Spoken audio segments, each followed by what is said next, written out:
اما بعد فاعوذ باللہ من الشیطان الرجیم بسم اللہ الرحمن الرحیم رب اشرح لی صدری ویسر لی امری واحلل عقدۃ من لسانی یفقہوا قولی۔ منہاج القاصدین صفحہ نمبر 175، فصل ہفتم، 7ویں فصل، قرابت داری اور ہمسائیگی کے حقوق۔ قرابت داری یعنی رشتہ داری، اور ہمسائیگی یعنی نیبرز، ان کے حقوق۔ مسلمان کا حق یہ ہے کہ جب ملو تو سلام کہو، جب بلائے تو جاؤ، اور وہ چھینک مارے تو جواب دو، وہ بیمار ہو تو اس کی عیادت کرو، مر جائے تو اس کے جنازے میں جاؤ، اس کی قسم کو پورا کرو، یعنی اگر وہ تم پہ کوئی قسم ڈالے تو اسے پورا کرو۔ جب تم سے خیر خواہی چاہے تو خیر خواہی کرو، غائبانہ طور پر اس کی حفاظت کرو، اور اس کے لیے وہ کچھ پسند کرو جو اپنے لیے پسند کرتے ہو، اور جو اپنے لیے ناپسند کرتے ہو اس کے لیے بھی ناپسند کرو۔ باقی باتیں تو بہت واضح ہیں، لیکن یہ بات جو ہے جب تم سے خیر خواہی چاہے تو خیر خواہی کرو، یعنی جب تم سے کوئی مشورہ مانگے یا کوئی بھلی بات یعنی اچھی نصیحت چاہے، یا پھر کسی معاملے میں کوئی سفارش چاہے یا مدد چاہے تو ایسے موقع پر اس کی مدد کرو۔ یہ تمام باتیں احادیث میں ہیں، اور ان میں سے یہ بھی ہے کہ کسی مسلمان کو اپنے قول اور فعل سے تکلیف نہ دو، اور مسلمانوں کے لیے متواضع رہو یعنی ہمبل رہو، متکبر نہ بنو، اور بعض کے متعلق بعض کی باتیں نہ سنو یعنی غیبت نہ سنو۔ اگر کوئی بات کان میں پڑ جائے تو دوسروں تک نہ پہنچاؤ، کیونکہ اس سے دوسروں کے دل خراب ہوں گے اور پھر ان کے باہمی تعلقات متاثر ہوں گے۔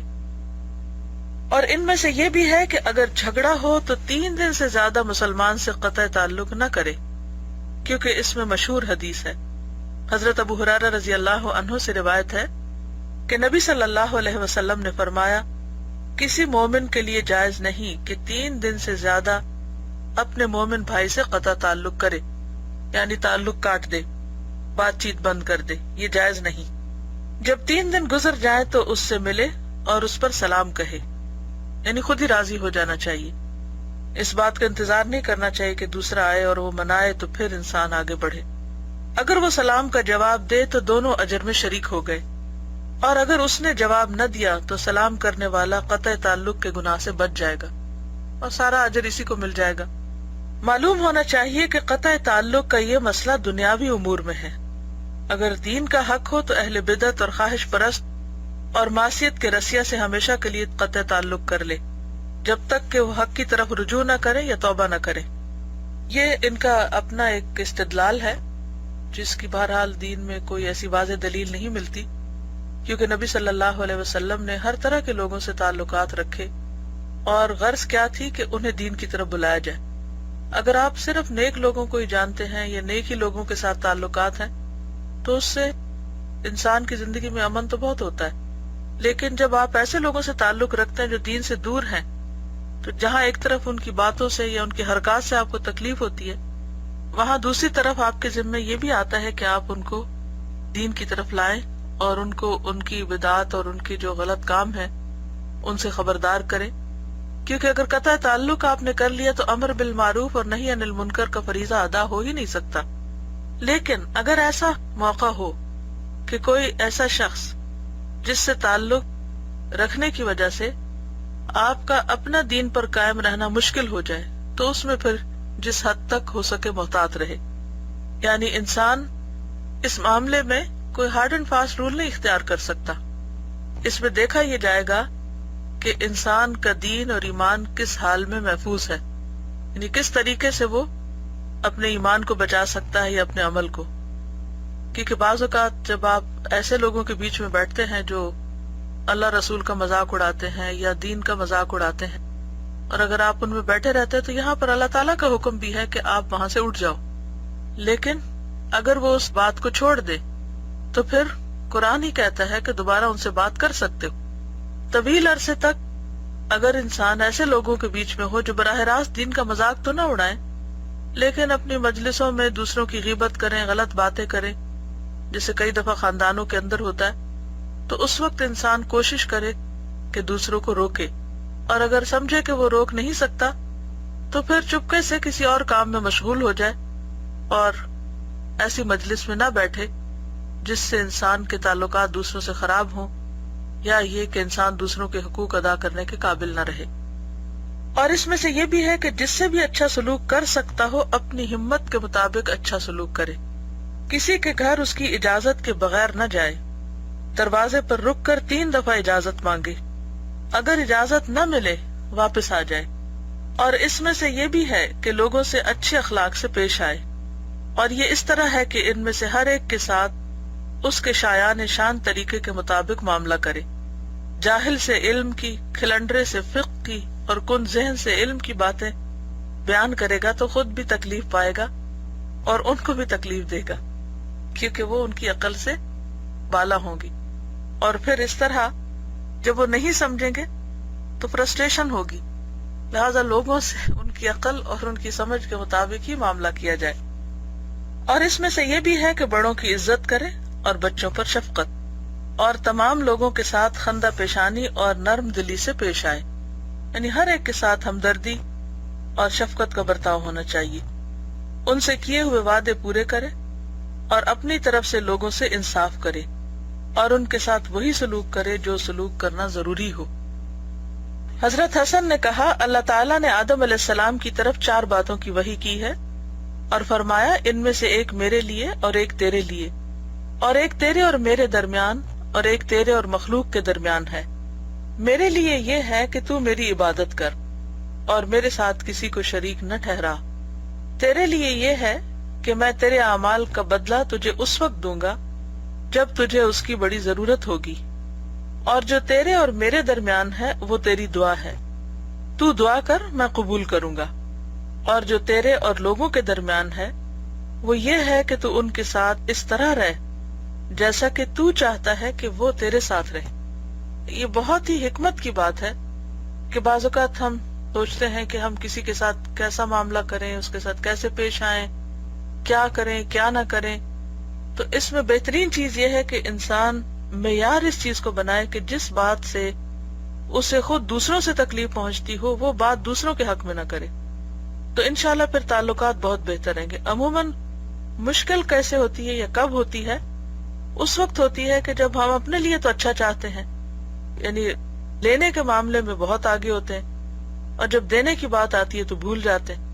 تو اس کے لیے تو قرآن پاک میں آتا ہے نا، وَيْلٌ لِّلْمُطَفِّفِينَ الَّذِينَ إِذَا اكْتَالُوا عَلَى النَّاسِ يَسْتَوْفُونَ وَإِذَا كَالُوهُمْ أَو وَّزَنُوهُمْ يُخْسِرُونَ، کہ ڈنڈی مارنے والوں کے لیے ہلاکت ہے کہ جب لوگوں سے لیتے ہیں تو پورا پورا لیتے ہیں، یعنی اپنا حق پورا وصول کرتے ہیں، اور جب دینے کی باری آتی ہے ناپ تول کے جب کچھ دیتے ہیں تو وہ کم کر کے دیتے ہیں، یعنی دیتے نہیں ہیں پورا۔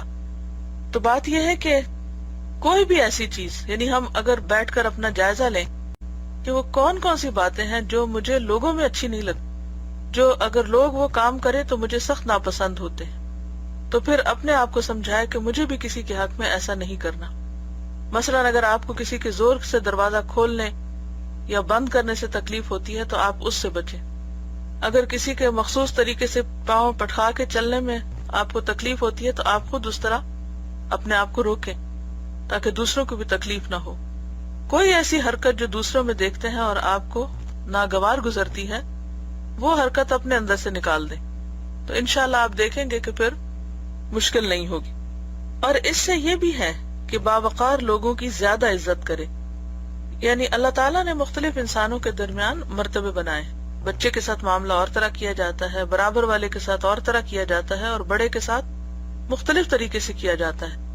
اور پھر بڑوں کی بھی قسمیں ہوتی، کچھ ایسے ہوتے ہیں جنہیں اللہ تعالیٰ نے دنیاوی اعتبار سے مقام اور مرتبہ دے رکھا ہوتا ہے، تو ان کے ساتھ ان کے مقام اور مرتبے کے مطابق معاملہ کرنا چاہیے۔ جن کو اللہ نے زیادہ عزت دی ہے ان کو عزت دینی چاہیے، کیونکہ یہ اللہ کی تقسیم ہے۔ باہمی تعلقات کی اصلاح کرے اور مسلمانوں کی پردہ پوشی کرتا رہے، یعنی ان کے عیب ڈھانکتا رہے، ان کی برائیوں کو چھپاتا رہے۔ معلوم ہونا چاہیے کہ جو آدمی دنیا میں گناہگاروں کی پردہ پوشی کرے گا وہ اللہ کی منشا پوری کرے گا کہ اس نے زنا میں 4 عادل آدمیوں کی گواہی رکھی ہے جو یہ گواہی دیں کہ انہوں نے اس طرح دیکھا ہے جیسے سرمہ دانی میں سرمچو، یعنی بالکل زنا کا فعل دیکھا ہے اور 4 آدمیوں نے دیکھا ہے تو وہ صرف گواہی دے سکتے ہیں. اگر کسی نے اس طرح کا عمل نہیں دیکھا تو اسے اپنے منہ سے کوئی بات نکالنی نہیں چاہیے. اور ایسا اتفاق نہیں ہوتا، یعنی بہت کم ایسا ہوتا ہے کہ کوئی شخص کسی کو اس طرح کی حالت میں دیکھ پائے. اور دنیا میں اس کے کرم کا ہی یہ اثر ہے کہ آخرت میں بھی بخشش کی امید رکھی جا سکتی ہے. یعنی اگر اللہ نے دنیا میں انسانوں کو سزا سے اس طرح بچایا ہے اتنی سخت کڑی شرط رکھ کے، تو امید ہے کہ جو توبہ کر لے اللہ تعالیٰ اس کو آخرت کی سزا سے بھی نجات دے. اور اس میں سے یہ بھی ہے کہ تہمت کی جگہوں سے بچے، ایسے کام نہ کرے کہ جن کے کرنے سے انسان کے اوپر کوئی الزام آئے، یعنی اپنی طرف سے تو بچے. پھر یہ الگ بات ہے کہ لوگ کسی بھی حال میں نہ چھوڑیں. لوگوں کے دلوں کو بدظنی اور ان کی زبانوں کو غیبت سے بچائے، یعنی ایسا کام نہ کرے کہ وہ بدگمان ہو یا یہ کہ وہ پھر مجبور ہو جائے آپ کے خلاف کوئی بری بات کہنے پر.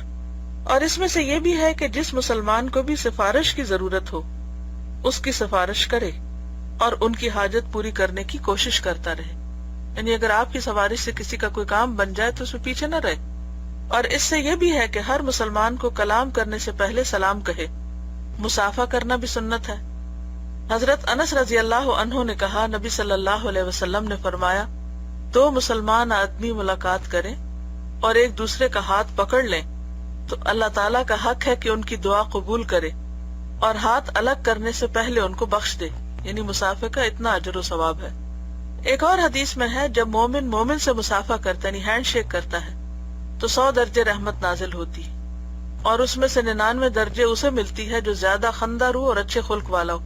یہ حدیث ضعیف ہے لیکن پچھلی حدیث جو ہے وہ صحیح ہے کہ جب 2 مسلمان ملاقات کریں اور ایک دوسرے کا ہاتھ پکڑیں اور مصافحہ کریں تو اس مصافحہ کا اتنا اجر ہے کہ اس سے بھی انسان کی بخشش ہوتی ہے. اور یہ جو دوسری حدیث میں نا کہ خندہ روح اور اچھے خلق والا زیادہ ثواب والا، تو یہ حدیث تو اگرچہ ضعیف ہے لیکن قدرتی بات ہے کہ جو شخص جتنے زیادہ اچھے اخلاق کا مالک ہوگا اس کا اجر اتنا ہی زیادہ بڑھ جائے گا. بزرگ عالم دین کے ہاتھوں کو بوسہ دینے میں کوئی حرج نہیں اور نہ گلے ملنے میں کوئی حرج ہے. اور علماء کی تعظیم کے لیے ان کے رکاب کو تھامنا جائز ہے. رکاب کیا ہوتی ہے؟ سیڈل جو ہوتی ہے نا گھوڑے کی، یعنی جس کے اوپر چڑھ کے نا وہ گھوڑے پہ بیٹھتے ہیں، تو اس کو کیوں تھامنا ہوتا ہے؟ کیونکہ اگر وہ نہ تھامی جائے تو اس پہ یعنی سلپ ہو سکتے ہیں یا وہ پیچھے آگے ہو سکتی ہے، یعنی چڑھنے میں مشکل ہوتی ہے. لیکن آج کل وہ گاڑی کا دروازہ ہو سکتا ہے یا اسی طرح کی کوئی چیز ہو سکتی. اور اس کی کیا دلیل ہے؟ حضرت ابن عباس رضی اللہ عنہ سے مروی ہے کہ انہوں نے زید بن ثابت رضی اللہ عنہ کی رکاب تھامی. تو گاڑی کا دروازہ کیوں تھام کے رکھتے ہیں کہ وہ کہیں ایسا نہ ہو کہ بیٹھتے ہوئے انسان کے ساتھ لگ جائے. اسی طرح اہل فضل کی عزت افزائی کے لیے اٹھ کر کھڑا ہو جانا اچھا ہے، البتہ جھکنا منع ہے. ہاں، عالم دین کو یا کسی بزرگ کو لوگوں سے نہ یہ توقع رکھنی چاہیے نہ اس کی ڈیمانڈ ہونی چاہیے کہ وہ لوگوں سے خود کہے کہ آؤ میرے ہاتھ چومو، آؤ مجھ سے گلے ملو، یا یہ کہ تم گاڑی کا دروازہ کھولو اور اگر نہ کھولا جائے تو وہ مائنڈ کر جائے، یا یہ کہ پھر لوگوں کو کہے کہ تم کھڑے ہو جاؤ میرے لیے اور نہ کھڑا ہو تو پھر سزا دیے رکھے جیسے چھوٹے بچوں کو اسکول میں دیتے ہیں. ایسا نہیں کرنا چاہیے. یہ ساری چیزیں جائز ہیں. ہاں، جھکنا جو ہے یعنی رکوع کی حالت میں آنا یا اس سے زیادہ نیچے اوپر، وہ درست نہیں ہے کیونکہ رکوع اور سجدہ اللہ ہی کے لیے. اور اس سے یہ بھی ہے کہ مسلمان بھائی کی عزت، مال اور جان کو دوسروں کے ظلم سے بچائے اور اس کی حمایت اور مدد کرتا رہے. اور یہ بھی ہے کہ جب کسی متکبر سے واسطہ پڑے، یعنی کسی ایسے شخص سے کہ جو انتہائی بد اخلاق اور سخت گیر قسم کا ہو، تو حضرت عائشہ کی حدیث کے مطابق اس سے بھی اچھا سلوک کرے، البتہ اس کے شر سے بچتا رہے، یعنی محتاط رہے. محمد بن حنفیہ نے کہا، وہ آدمی عقل مند نہیں جو ایسے آدمی سے بھلا سلوک نہ کرے جس کے ساتھ رہنا لازمی ہو، یہاں تک کہ اللہ تعالیٰ اس کے لیے کوئی کشادگی پیدا کر دے. یعنی بعض اوقات ایسا ہوتا ہے نا کہ آپ کا واسطہ کسی ایسے شخص سے پڑ جاتا ہے کہ جس کے ساتھ آپ رہنا بالکل پسند نہیں کرتے، جس کے ساتھ رہنا انتہائی مشکل ہو جاتا ہے. بعض اوقات شوہر بیوی کے درمیان ہو سکتا ہے، بعض اوقات ساس بہو کے درمیان ہو سکتا ہے، بعض اوقات ایک جگہ پہ کام کرنے والوں کے درمیان ہو سکتا ہے.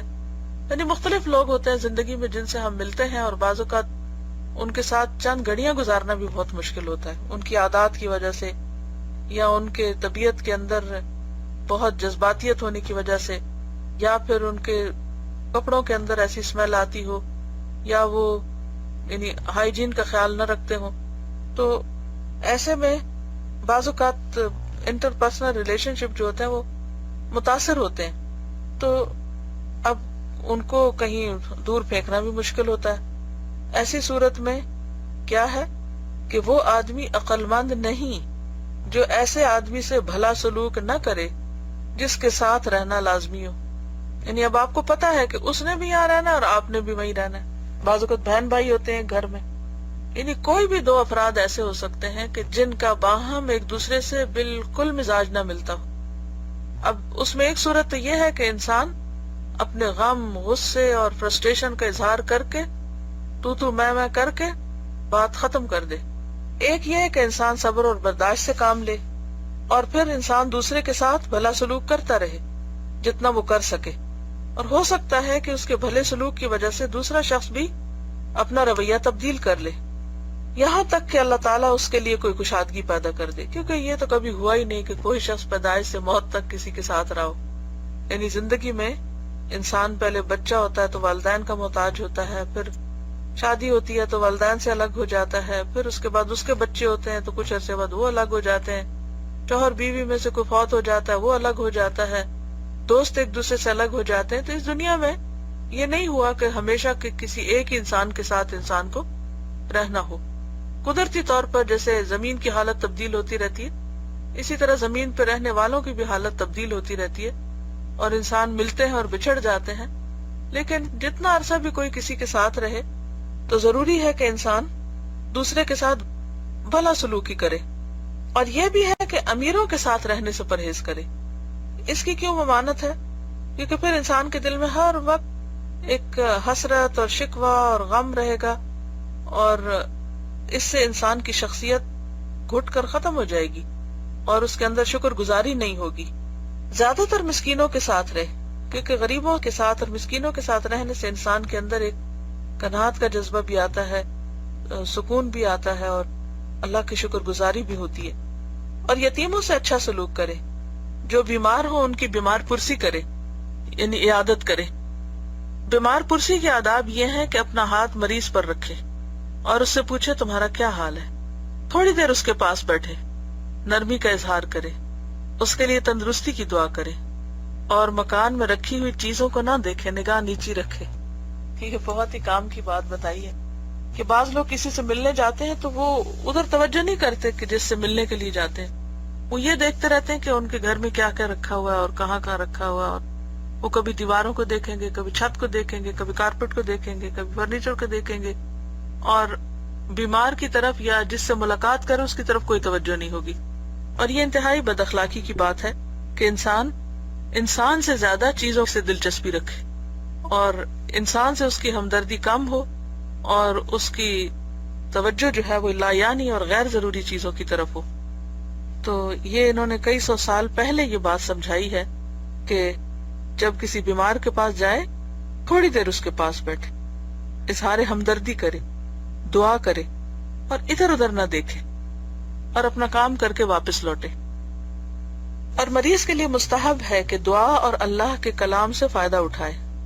حضرت عثمان بن ابی العاص رضی اللہ عنہ سے روایت ہے کہ انہوں نے رسول اللہ صلی اللہ علیہ وسلم کی خدمت میں شکایت کی کہ جب سے مسلمان ہوا ہوں جسم میں درد کی تکلیف ہے۔ اور بعض اوقات ایسے بھی ہوتا ہے نا کہ جیسے انسان کے کوئی اچھا کام کرتا ہے تو اس کے ساتھ ہی اس کو کوئی ایسی تکلیف شروع ہو جاتی ہے کہ جو ایک زندگی کا روگ بن جاتی ہے۔ مثلا اگر آپ عمرے پہ گئے، وہاں پر کوئی آپ کو تکلیف شروع ہو گئی، کوئی موچ آ گئی، کوئی اور اس طرح کی، تو رسول اللہ صلی اللہ علیہ وسلم نے فرمایا جہاں تیرے جسم میں درد ہے وہاں ہاتھ رکھ، اور بسم اللہ 3 مرتبہ اور 7 مرتبہ یہ دعا پڑھ، اعوذ بعزت اللہ وقدرتہ من شر ما اجد واحاذر، میں ہر اس چیز کی برائی سے جسے میں پاتا ہوں اور جس کا مجھے خوف ہے، اللہ تعالیٰ کی عزت اور قدرت کی پناہ لیتا ہوں۔ یعنی بسم اللہ 3 بار اور دعا 7 بار۔ اگر دعا یاد کر لی جائے تو بہت ہی اچھا ہے، اور ضروری نہیں کہ کسی درد پر یا کسی خاص تکلیف پر، یعنی کوئی بھی تکلیف ہو تو انسان اس پہ پڑھ سکتا ہے۔ مریض کے لیے ضروری ہے کہ اچھی طرح صبر کرے، خدا کا شکوہ شکایت نہ کرے۔ یعنی یہ تو کہہ سکتا ہے مجھے درد ہے، مجھے تھکاوٹ ہے، مجھے بخار ہے، لیکن اللہ سے ناراضگی کا اظہار نہیں۔ دعا خشوع سے کرے اور اللہ تعالیٰ پر بھروسہ رکھے۔ اور یہ بھی ہے کہ مسلمان کے جنازے کے ساتھ جائے اور قبروں کی زیارت کرے. جنازے کے ساتھ جانے کا مقصد مسلمانوں کا حق پورا کرنا اور عبرت حاصل کرنا ہے. یعنی ایک تو جانے والے کے لیے دعا کرنا اور اس کو قبر تک پہنچانے کا اہتمام، اور دوسرا یہ کہ سبق حاصل کرنا کہ میرا بھی سفر یہی ہے، اسی راستے پہ مجھے بھی آنا ہے ایک دن مرنے کے بعد. حضرت آمش نے کہا کہ ہم جنازے میں حاضر ہوتے تو ہمیں معلوم نہ ہوتا کہ کس سے تعزیت کریں، کیونکہ سبھی لوگ سوگوار ہوتے. بعض لوگ تو جنازے کے ساتھ چل پڑتے ہیں اور پھر دنیا کی باتیں شروع کر دیتے ہیں کہ اپنی اپنی پڑی تھی. اور اب تو ماشاءاللہ موبائل ہر بندے کے ہاتھ میں، جنازے میں ہو کہ مسجد میں ہو کہ حرم میں ہو کہ طواف میں ہو، اور ہر جگہ اسے دوست بنائے ہوتے ہیں اور ان کی توجہ اس کی طرف رہتی ہے، انسانوں کی طرف توجہ کم ہوتی. بس یہ بھی بڑی حیرت کی بات ہے اور بڑی تکلیف دہ بعض اوقات بات ہوتی ہے کہ جس کے پاس آپ بیٹھے ہیں اسے چھوڑ کر آپ مشین کے ذریعے دور بیٹھے ہوئے لوگوں سے بات کریں. تو پھر آپ کو کسی کے پاس بیٹھنے کی ضرورت کیا ہے کہ اگر آپ پاس بیٹھ کر بھی کسی اور سے چیٹ کر رہے ہیں، کسی اور سے آپ فون پہ بات کر رہے ہیں. بعض لوگوں کی عادت ہوتی ہے کسی سے ملاقات کرنے جاتے ہیں اور جس سے ملنے گئے اس کا وقت ضائع کرتے ہیں، اس سے بات کم کرتے ہیں اور ہر تھوڑی دیر بعد موبائل پر دوسرے باہر کے لوگوں سے بات شروع کر دیتے ہیں.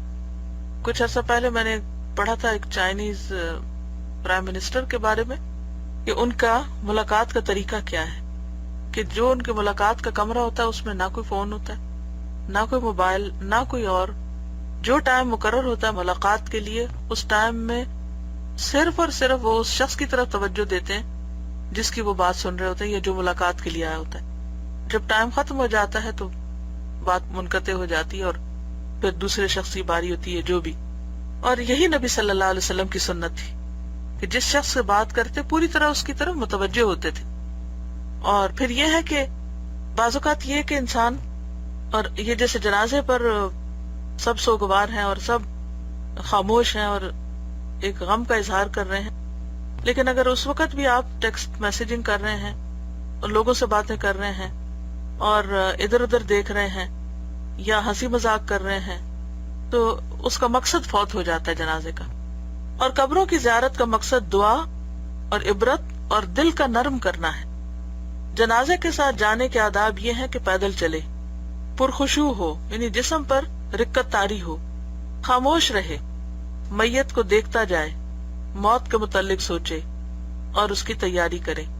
عورتیں اگرچہ جنازے کے ساتھ نہیں جاتی لیکن اگر میت والے گھر میں جائیں تو اسی طرح کی کیفیت اپنے اوپر طاری کریں. وہاں بیٹھ کر ریسیپی شیئر کرنا، کپڑوں کی باتیں کرنا اور ادھر ادھر بچوں کی باتیں کرتے رہنا، یہ بیکار میں پر وقت ضائع کرنا ہے. ایسا کرنا تو گھر میں ہی بیٹھے، اور اگر وہاں جائے تو اپنے کام سے جائے، تھوڑی دیر بیٹھے لیکن جتنی دیر بیٹھے وہاں سے کوئی سبق سیکھ کر اٹھے. معلوم ہونا چاہیے کہ ہمسائیگی اخوت اسلامی کا تقاضا پوری کرنے کے علاوہ اور حقوق کا بھی مطالبہ کرتی ہے. ہمسائیگی یعنی ہمسائے میں ساتھ رہنا، کسی کا نیبر ہونا، اخوت اسلامی کا تقاضا پورا کرنے کے علاوہ اور حقوق کا بھی مطالبہ کرتی ہے. یعنی صرف یہ نہیں کہ اسلامی بھائی چارے کا حق ادا کیا جائے، اس کے علاوہ بھی کچھ اور چیزیں ہیں جو ذمہ ہوتی ہیں انسان کے. یعنی ہمسایہ اسلام کے سارے حقوق کے علاوہ اور بھی کچھ حق رکھتا ہے. اسلام کے حقوق تو پیچھے آپ پڑھ چکے نا، اس چیپٹر کے بالکل شروع میں پہلے پیراگراف میں تھے.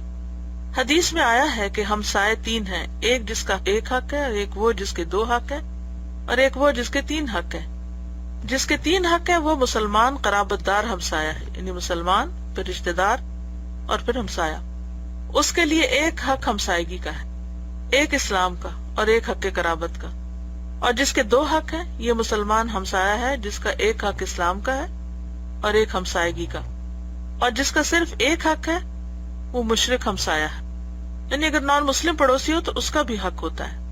معلوم ہونا چاہیے کہ ہمسائے کا حق صرف یہی نہیں کہ اسے تکلیف نہ دی جائے، بلکہ اس کی طرف سے دی گئی ایذا کو برداشت کرنا، اس سے نرمی کرنا، بھلائی میں ابتدا کرنا اور پہلے سلام کرنا بھی ہے. کیا کیا کرنا؟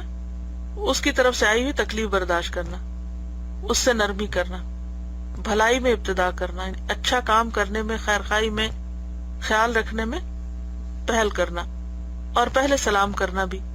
ہاں اس سے طویل گفتگو نہ کرے. بعض لوگوں کو باتوں کی عادت ہوتی ہے اور وہ باتیں کیے چلے جاتے ہیں اور باتوں میں راحت پاتے ہیں، اور پھر ہمسایوں کے ساتھ یہ مشکل زیادہ ہو جاتی ہمارے یہاں بھی بعض اوقات کیا رواج ہوتا ہے کہ لوگ صبح صبح ایک دوسرے کے گھر چل پڑتے ہیں اور پھر بیٹھ کے باتیں شروع کر دیتے ہیں.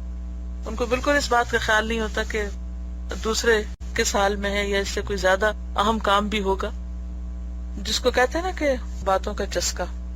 کچھ لوگوں کو جیسے نشہ ہوتا ہے نا کوئی تمباکو وغیرہ کا یا سگریٹ کا، اسی طرح کچھ لوگوں کو باتوں کا نشہ ہوتا ہے، اور جب تک وہ اپنی باتیں کر نہ لیں اور سنا نہ لیں جو ان کے دل میں ہوتا ہے، چاہے وہ کسی اور کی سنے یا نہ سنے، اس وقت تک ان کو چین نہیں آتا. تو یہ بھی اذیت دینے والی چیزوں میں سے ہے. اور لایانی گفتگو جو ہوتی ہے، خاص طور پر بے مقصد گفتگو، اس کا تو ویسے بھی حساب ہوگا، اور اس میں بہت سی غلط باتیں بھی زبان سے نکلنے کا اندیشہ ہوتا ہے. بعض لوگ اگر بھولے سے ان کو فون کر بیٹھے تو وہ صرف یک طرفہ بولے چلے جاتے ہیں، یہ بھی نہیں دیکھتے کہ دوسرے کی رائے کیا ہے یا دوسرا کیا کہے گا یا اس کا بھی کوئی نقطہ نظر ہے. انہیں اس سے کوئی غرض نہیں ہوتی. انہیں اتنے سیلف سینٹرڈ ہوتے ہیں، اپنی ذات اتنی عزیز ہوتی ہے کہ بس انہیں اس بات کی فکر ہوتی ہے کہ ہمارے اوپر کیا گزر رہی یا ہم کیا محسوس کرتے ہیں یا ہمارے دل میں کیا ہے. انہیں اس سے کوئی غرض نہیں ہوتی کہ دوسرا کس مصیبت میں ہے. کسی کو کوئی تکلیف ہے، کسی کو واش روم جانا ہے یا اسے کھانا کھانا ہے یا کوئی اور اس کے انتظار میں ہے یا کوئی بیمار اس کے پاس ہے کہ جس کی اسے عادت کرنی، اسے اس بات کا کوئی فکر فاقہ، کوئی غم، کوئی خیال بھی نہیں شاید آتا. اس کو خیال ہے تو صرف اپنی ذات کا کہ میرا دل کیا چاہتا ہے. اور یہ انتہائی تکلیف دہ اور نہایت ناگوار بات ہے کہ انسان صرف اپنی ذات کا سوچے اور دوسرے کی ضرورت اور دوسرے کی تکلیف کو بھول جائے. اور میں آپ سب سے کہوں گی، خاص طور پر جو قرآن پڑھنے والے لوگ ہیں، اور بہت ہی میں یعنی کہ ہمدردانہ درخواست کروں گی کہ خدا را ہم سب اپنی اپنی گفتگوؤں کا جائزہ لیں کہ ہم کتنی بات کرتے ہیں اور کیوں کرتے ہیں، اور کتنی ہمیں کرنی چاہیے اور کس موقع پہ کرنی چاہیے. کیونکہ بعض اوقات طویل گفتگو، بے موقع گفتگو سراسر دوسروں کی اذیت کا سبب بنتی ہے، اور اس کے پیچھے بعض اوقات کو مقصد بھی نہیں ہوتا. بس صرف اپنے ذہن میں ایک آئیڈیا آ جاتا ہے اور پھر وہ ہم آئیڈیا ہر ایک سے بیٹھ کے ڈسکس کرتے ہیں، چاہے اس کا کوئی سر پیر ہو یا نہ ہو، اور بے موقع بازو کا ڈسکس کرتے ہیں. تو یہ عادت جو ہے یہ وقت ضائع کرنے کا سبب. بعض اوقات میں دیکھتی ہوں لوگوں کو اور مجھے بہت حیرت ہوتی ہے کہ سارے کام کاج چھوڑ کر چائے کا کپ رکھ کر باتوں پہ باتیں کیے چلے جاتے ہیں. اچھا فلاں نے یہ کہا، پھر اس میں سے چٹکلا نکال لیا، پھر دوسرا، پھر تیسرا، پھر ادھر پھر ادھر، کوئی ماضی کو مستقبل. اور مجھے حیرت ہوتی ہے کہ ان سب نے قرآن پڑھ رکھا ہے. جب قرآن پڑھنے کی بات آتی ہے تو بڑی بڑی تقویٰ کی باتیں ہو رہی ہوتی ہیں، اور جب عملی زندگی آتی ہے تو سارا تقویٰ بھول جاتا ہے، اور وقت کو اس بے دریغ طریقے سے لوٹاتے ہیں کہ حیرت ہوتی ہے کہ انہیں اپنے وقت کی قدر کیوں نہیں. یہی وجہ ہے کہ ہم بہت کچھ کر نہیں پاتے. دین جو ہے وہ صرف باتیں کرنے کا نام نہیں ہے. دین جو ہے وہ عملی طور پہ کچھ کرنے کا نام ہے. کسی کی مدد کریں، کسی کی خدمت کریں، کوئی کام کریں. بعض اوقات نہ اپنا ہوش ہے، نہ بالوں کا ہوش ہے، نہ کپڑوں کا ہوش ہے، نہ آس پاس کی چیزوں کا ہوش ہے، صرف باتوں کا ہوش ہے. تو یہ کس قسم کا دین ہے؟ یہ کون سا دین ہم پھیلا رہے ہیں؟ کیا ان حرکتوں سے دین پھیلے گا؟ دین کا کام کرنے والے باتیں بہت کم کرتے ہیں اور وہ زیادہ کام کرتے ہیں. اور جب تک ہماری یہ عادت ختم نہیں ہوگی ہم کوئی تعمیری کام نہیں کر سکتے. دین کے کسی علم میں پختگی حاصل نہیں کر سکتے، نہ ہم اپنے فرائض پورے کر سکتے، نہ ہم اپنی ذمہ داریاں نبھا سکتے. ہمارے اہم ترین کام چھوٹے ہوئے ہوتے ہیں. بعض اوقات انتہائی اہم کمٹمنٹس ہوتی ہیں ہماری جن کو ہم بھولے ہوئے ہوتے ہیں. کیوں؟ اس لیے کہ ہمیں باتیں کرنے سے فرصت ہی نہیں. اور باتیں کیوں کرتے ہیں؟ کیونکہ مزہ آتا ہے باتیں کرنے میں. تو جب تک باتوں کا مزہ چھٹے گا نہیں، یہ بھی نشہ ہوتا ہے. اور جب تک ہم اپنے نفس کا یہ محاسبہ کریں گے نہیں تو ہم واقعی کوئی تعمیری کام نہیں کر سکتے. کیونکہ زیادہ وقت اگر میٹنگ، زیادہ وقت باتیں، زیادہ وقت آئیڈیاز، زیادہ وقت ڈسکشنز ادھر کی ادھر کی کرتے رہے تو جب کرنے کا وقت کون سا ہوگا پھر؟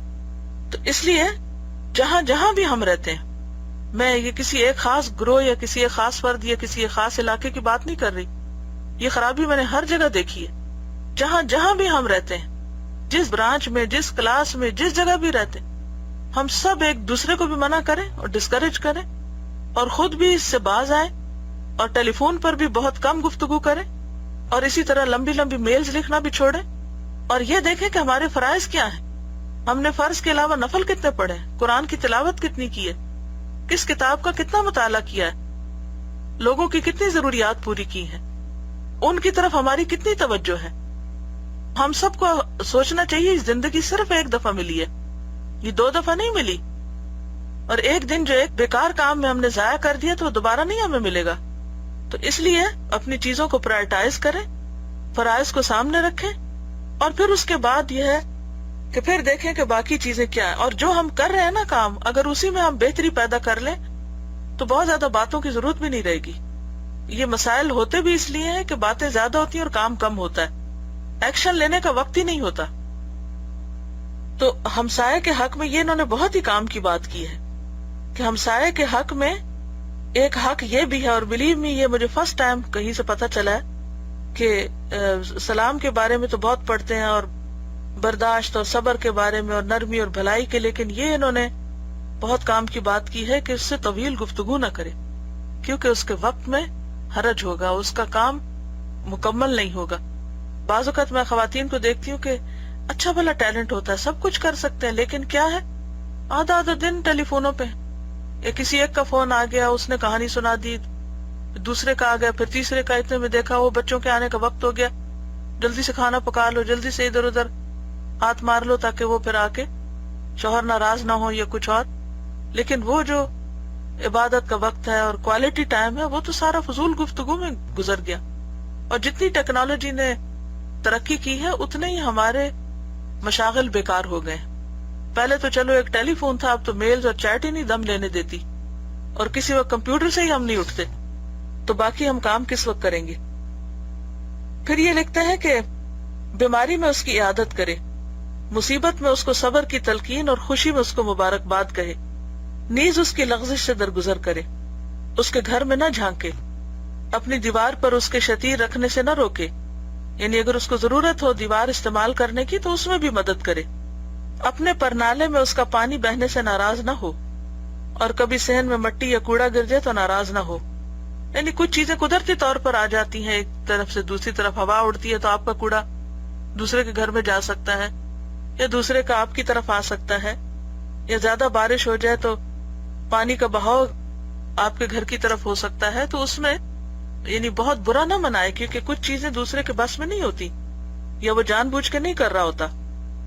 اور جو چیز وہ گھر میں لے جائے اس کو دیکھتا نہ رہے, اس کی کوئی بات بری معلوم ہو تو اس پر پردہ ڈال دے, اور اس کی گفتگو سننے کی کوشش نہ کرے, یعنی دیوار کے پاس لگ کے, دروازے کے پاس لگ کے, یا ایک طرف ہو کر کے اچھا کس چیز کے بارے میں بات ہو رہی ہے. اور خاص طور پر یہاں پر تو گھروں کی دیواریں گتے کی لگی ہوتی ہیں, تو ایک کمرے کی بات دوسرے میں بڑے آرام سے سنی جا سکتی. اس کی بیوی کو نہ دیکھے, اور جب ہمسایہ کہیں جائے تو اس کے گھر والوں کی ضروریات کا خیال رکھے, یعنی عملی طور پر اس کے کام آئے.